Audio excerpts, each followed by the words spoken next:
wondering what they have something drafted here. Andil is a guy with a very eclectic champion pool. Yeah, I like the Seraphine ban. That's great. 100%, because that's, I think, what they could have gone towards, because this is a very, very short-range comp. There it is. Okay, it's going to be the Cyan instead.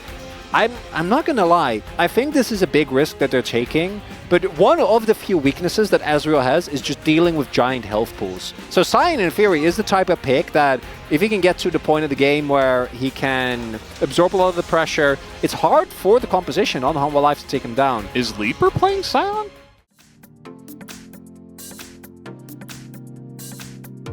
Yeah, that's kind of where we're at. As a grasp from Leaper as well. Just to put an end on that note, Chronicler, it's Gen G2-1 Finals again. Sion bot LCK debut. We call the 80 carry roll bot here. Characters that get so much free health anyway that I do think you can get away with a bit more, because eventually once you start side laning, you have tanks outside of that. Well, hey! Okay. Is that his first? He got one! I'm pretty sure it is. Is that? This is still happening in the mid lane, and Bulldog is going to get hit by that, but so does Zeka, so actually a decent trade here for Bulldog at the end of the day. Actually, good timing there by Bulldog. And he's really struggling. He doesn't have his TP yet, but he still has to back now, probably a cannon wave. As Delight, he's going to give Leaper a grasp stack. But that's fine, as Leaper's in a little bit of trouble here. Actually, make that a lot of trouble, as, you know, they've got CC for days on the side of Humble Life Esports. They have very easy to hit CC. They've got the Leona, they have the Maokai, and they find the Sion in the river. And also almost had that win against Shinji. Let's take a look at this fight here, though, as Quantum Freaks, they do want to go in. They're going to be happy that Leona missed, but they're right in front of the Meganar, and now it's a free ult here for the Yone. Is Zeka going to line that one up? A very half-hearted engage from Quantum Freaks will immediately get punished as Humble Life Esports. Doran's like, yep, I'm ready. Even if he did go for something, it's Dudu. That's, again, Meganar. Oh, the knockup, though. He just assassinates him. So, okay. I'm sure we will now. So, Q3 on cooldown. Yeah, just clips at the end with the W there. Then it's pretty straightforward from there. Got him. I really like that flash. They're still hiding on bush. Well, they used a lot of ultimates, but... Oh God. And Quantum Freaks are like, okay, we're running. And this means that Zeka gets not only another kill, but also another free turret for himself. He got one in the top lane. That was the first turret. Blood. Just given over. And now we're diving underneath this turret. I don't know about this one, Delight. Thankfully, he doesn't get the knock-up Leaper, but Delight's still in a lot of trouble. As they're flashing on him, they do take him down. Dudu absorbs a bunch of damage on the bottom side, and now Doran has to hop away from them, which is going to be very difficult for Quantum Freaks to handle, actually. It's just... They're just... Oh, God.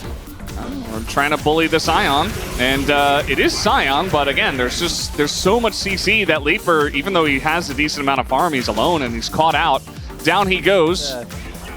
The direction that you want to go in, if you really want to get maximum value out of this, and instead, I don't think the bot lane situation will be any better. Mid wouldn't be any better, that's for sure. It's nicely done there by Andil. Yeah. Edge of Night. And they're just going to take a free Baron. They're just going to do Baron. And there's nothing that Quantum Freaks can do. Jungler is not here. Cuz got pushed away. Ult is going to miss, and Leaper, you know, he's going to ult into the Baron, but that's not going to do anything. Meanwhile, Yone is going to be pushed back, and now Dudu, you know, this front line is coming in for the Quantum Freaks, but Doran gets a massive Gnar to the wall, but that's two tanks. The follow-up not quite there. Viper desperate to do some damage. But again, these tanky members of Quantum Freaks still not going down. Bulldog is going to go over the wall, but now Cuz is going in. They're trying to take down Viper, and they finally do get him, but the rest of the team is right there. And the slows are coming down. Zeka on the flank, roaming all the way around the Baron pit, as now going to lock them down once again. Leaper, you know, again, he is very tanky, but Andil is not, and that's the Unbound Soul. Dodges the knock up here. Blast Cone, you know, he can try to disengage as well as he can, but it's not going to matter. This is just going to be a one fight going over to Humble Life Esports, as 4 kills now is the number for Zeka.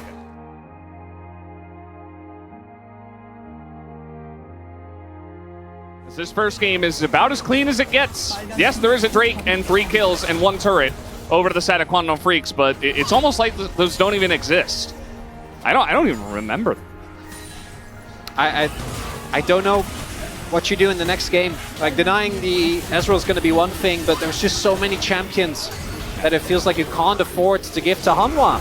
Oh, they're just they're hitting them with their wallets really hard. It's not a fun sight to see if you're a Quantum Freaks fan, because they're just so far ahead at this point. I mean, over 10,000 gold, and they're just going to end it here. 24 minutes. Half-Life Esports say, okay, we'll put you out of your misery.